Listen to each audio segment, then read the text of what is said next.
Ya, Assalamualaikum warahmatullahi wabarakatuh. Perkenalkan, nama saya Muhammad Farhan Maulidan, NPM 0651171054. Di sini saya akan mempresentasikan proyek aplikasi dari kelompok kami, yaitu aplikasi yang kami beri nama Quarantine Hub. Di sini saya dibantu juga oleh rekan saya, yaitu Resmana Sejani, NPM 05171046. So, kita langsung saja masuk ke dalam presentasinya. Nah, yang pertama adalah latar belakang. Dengan banyaknya kasus seperti virus COVID-19 yang dikenal dengan corona, mengakibatkan sebagian negara dan warganya menjadi resah. Banyak yang bertanya-tanya apakah virus ini dekat dengan kita atau masih jauh. Semakin canggih teknologi, semakin mudah pula pemberitahuan diterima. Seperti app yang kami kembangkan dengan nama app Quarantine Hub. Dengan aplikasi ini memudahkan seseorang mengetahui daerah mana saja yang terjangkit dan mengetahui daerah yang sudah terjangkit dalam radius 5-10 mile dalam kasus ODP, PDP, maupun positif terkena. Nah, jadi sesuai dengan assignment yang kami dapat, kami disuruh membuat aplikasi dengan kegunaan untuk melacak radius di radius virus corona berjarak 5-10 mile. Kurang lebih aplikasinya seperti aplikasi Peduli Lindungi yang bisa kalian download di Play Store. Nah, hanya saja kami melakukan mungkin banyak improvement agar si aplikasi ini tidak terlalu sama dengan Peduli Lindungi. Kami menambahkan juga beberapa fitur yang nanti akan kami jelaskan di perencanaan dan juga desain prototipenya. Nah, di sini ada tujuan, manfaat, dan ruang lingkup hidup. Tujuan adalah memberitahukan orang informasi kasus corona yang tepat dan bermanfaat, meningkatkan sinyal rasio terhadap noise dari informasi yang didapat agar seseorang lebih berhati-hati di dalam lingkungan sendiri. Nah, pada zaman sekarang, mungkin kita lihat bagaimana COVID ini menyebar. Hanya saja, kita masih bisa melihat juga banyak orang yang belum sadar atau minimnya informasi yang didapatkan dalam penanganan maupun penyebaran dari COVID-19 ini. Dan juga ini untuk meningkatkan kewaspadaan kita juga bahwa penyakit pandemi ini tidak main-main gitu. Di sini ada kemudian ada manfaatnya, memudahkan seseorang mengetahui kasus corona yang dekat, memberikan tips kesehatan agar terhindar dari virus corona, memberitahu jumlah kasus virus corona yang ada di dunia maupun di sekitarnya. Nah, di sini seperti yang kita katakan sebelumnya, memudahkan seseorang untuk memantau kasus corona yang terdekat. Itu juga ada fitur utama aplikasi ini, di mana untuk mengecek wilayah daerah sekitar, kurang lebih seperti aplikasi Peduli Lindungi. Berikutnya ada memberikan tips kesehatan.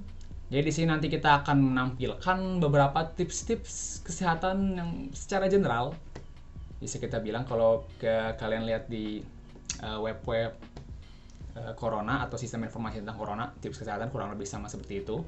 Kemudian juga di sini ada memberitahu kasus virus corona yang ada di dunia maupun di sekitarnya. Nah, jadi di sini kami menggunakan beberapa modul untuk mengetahui kasus virus corona yang ada di tingkatnya wilayah, menampilkan statistik wilayah, bukan hanya daerah sekitar.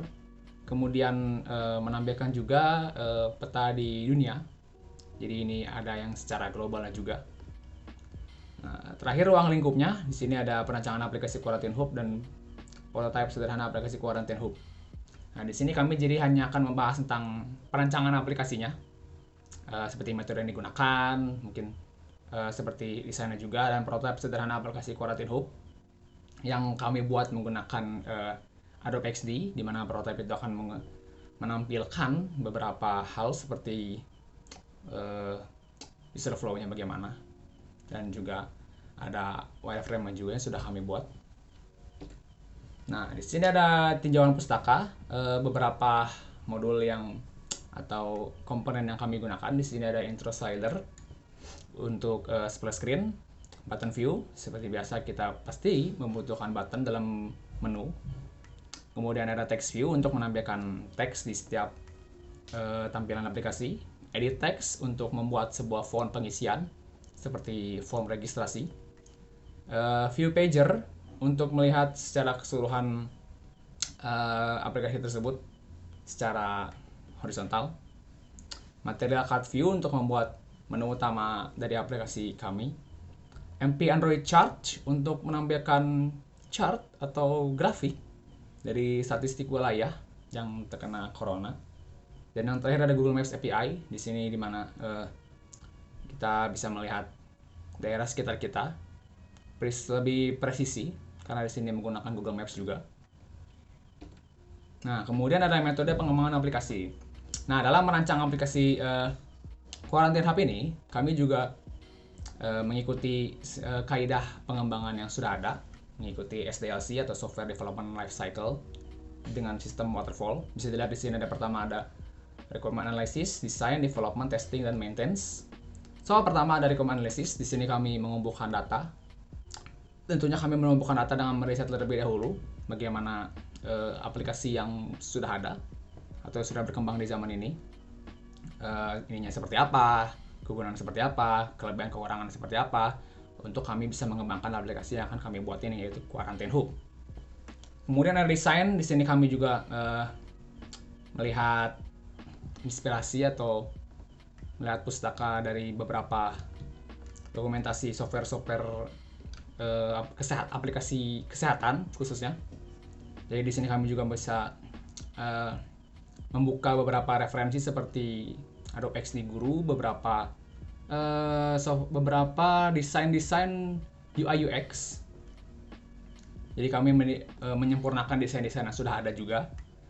Yang ketiga ada development, di mana kami membuat desain ini dengan Adobe XD, menyatukan komponen-komponennya dengan user flow-nya juga, dengan implementasinya, prototipenya. Kemudian kami mengetes prototipe tersebut. Dan yang terakhir, maintenance. Kami melakukan perubahan-perubahan juga, karena yang namanya software atau aplikasi tidak sempurna, jadi perlu dipantau terus-menerus atau diupdate terus-menerus. Nah, masuk ke rencana desain kami. Di sini ada wireframe, user flow, dan implementasi prototype. So, langsung kita pertama-tama masuk ke wireframe dulu. Nah, di sini ada tampilan menu dari setiap bagian di aplikasi kami, itu Quarantine Hub. Di sini saya mengeset home-nya di splash screen. Jadi kurang lebih splash screen-nya seperti ini. Menggunakan intro slider juga, text view juga, dan ini logo aplikasi kami seperti yang kami tampilkan di slide pertama. So, di sini kita langsung bisa lihat semuanya. Nah, kurang lebih wireframe-nya seperti ini. Memang terlihat lebih acak-acakan karena kami menggunakan 4 menu. Di sini ada menu utamanya ini. Nah, di sini akan menyambung lagi ke 4 bagian. So, kami cukup berasa kesulitan untuk memisahkan ini. Jadi nanti kami akan bahas saja di bagian user flow-nya. Nah, kurang lebih tampilan wireframe seperti ini. Masuk splash screen. Nah, splash screen seperti ini. Splash menu itu pengenalan atau intro aplikasi. Di sini ada fitur-fitur aplikasi ini seperti worldwide, data analysis, dan menggunakan modul yang bergantung pada Bluetooth, Wi-Fi, dan GPS. Langsung kita masuk ke sini, ada menu registrasi. Seperti biasa, di aplikasi Peduli Lindungi pun seperti itu. Masukkan nama, dan kemudian nomor telepon. Nah, bedanya di sini kami akan melakukan penambahan seperti kode OTP, kurang lebih, untuk bisa memverifikasi setiap user yang masuk ke dalam aplikasi ini. Nah, kemudian setelah disubmit itu akan masuk ke menu utamanya. Nah, kurang lebih menu utamanya seperti ini. Ada tampilan lokasi atau real time GPS-nya di mana daerah kita saat ini. Kemudian ada judul aplikasi, dan kemudian ada banner. Banner di sini untuk menampilkan tips kesehatan secara splash atau flash saja sebagai intermezzo juga. Kemudian ada 4 menu di sini, ada statistik global, cek lokasi, tips kesehatan, dan statistik wilayah seperti yang kami jabarkan sebelumnya. So, kalau kita masuk ke bagian statistik global,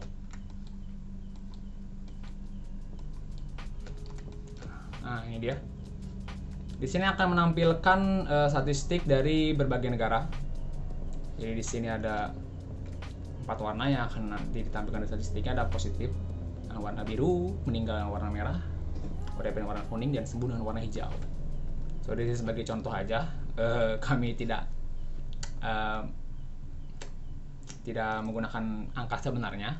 Ini hanya sebagai ilustrasi saja untuk bagian petanya.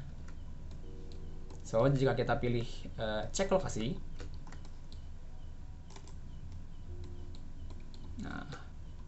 nah ini fitur aplikasi yang mirip dengan Quarantine Hub. Bedanya, kami akan mungkin menambahkan seperti Google Maps API untuk melihat memantau GPS secara real time dan juga menandakan kalau misalnya zona kita sekarang tuh termasuk zona apa.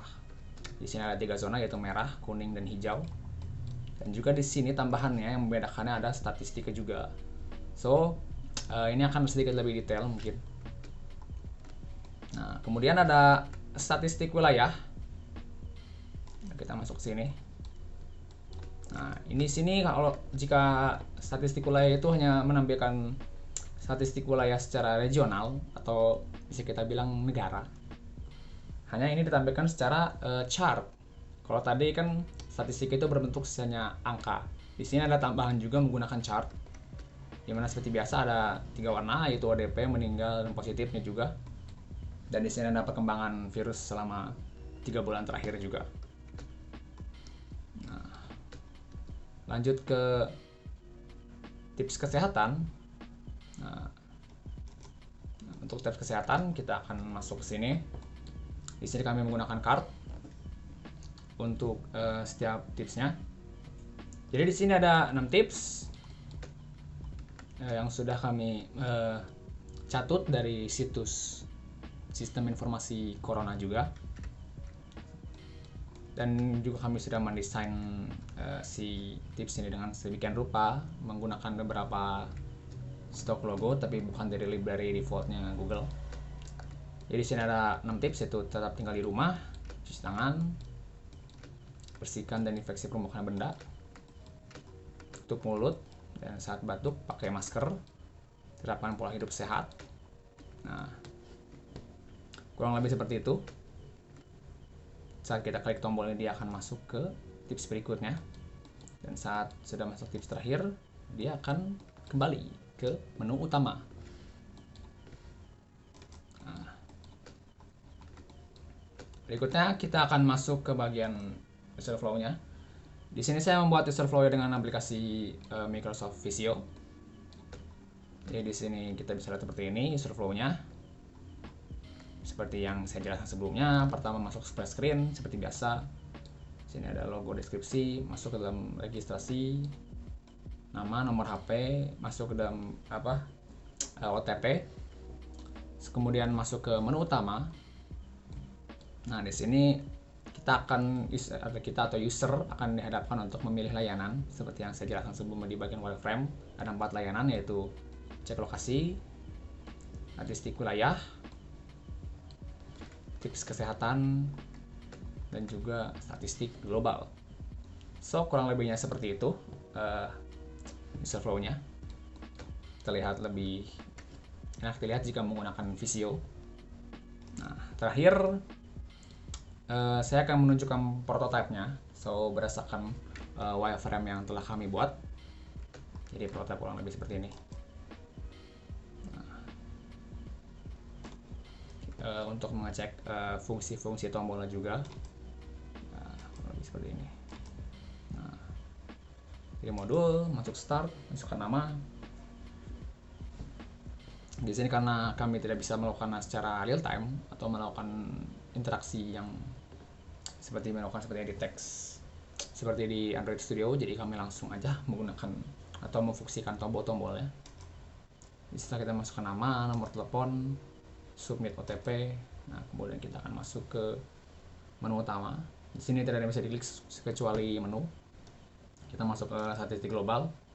Nah, karena di sini tidak ada tombol back seperti di HP Android. Tadinya kami akan menggunakan tombol back untuk aplikasi ini. Hanya saja karena di Adobe XD ini tidak bisa menampilkan tombol back juga. Jadi kami menggunakan tanda X saja. Jadi X di sini hanya sebagai pelengkap aja untuk masuk ke tombol backnya atau kembali ke menu utama. Nah, kalau kita klik lagi masuk ke menu utama, ini tab kesehatan juga ada 6 tips. Nah, kurang lebih seperti itu. Nah, pada saat transisinya mungkin kelihatannya seperti transisi dari satu utama pada berikutnya. Padahal di sini saya sudah merancang untuk melakukan transisinya seperti animasi card. Jadi seharusnya si card ini saat masuk ke panel atau slide berikutnya dia akan ada animasinya juga harusnya ya. Karena di sini tidak bisa, so saya menggunakan animasi raw aja buat transisi biasa. Kemudian di sini ada statistik wilayah. Nah, seperti biasa ada chartnya. Dan terakhir ada cek lokasi. Nah, ini sebagai contoh aja. Karena lokasi ini tergantung GPS atau tergantung wilayah yang kita tempati saat ini. Jadi sebagai contoh saya akan menggunakan zona kuning. Seperti itu. Nah, kurang lebih itulah dari rencana desain dari aplikasi yang akan kami buat, dan juga telah kami buat laporannya dengan sama seperti dengan rencana desain ini. So, sekian presentasi dari kelompok kami. Mohon maaf bila ada salah-salah kata. Wabillahi taufiq wal hidayah. Wassalamualaikum warahmatullahi wabarakatuh.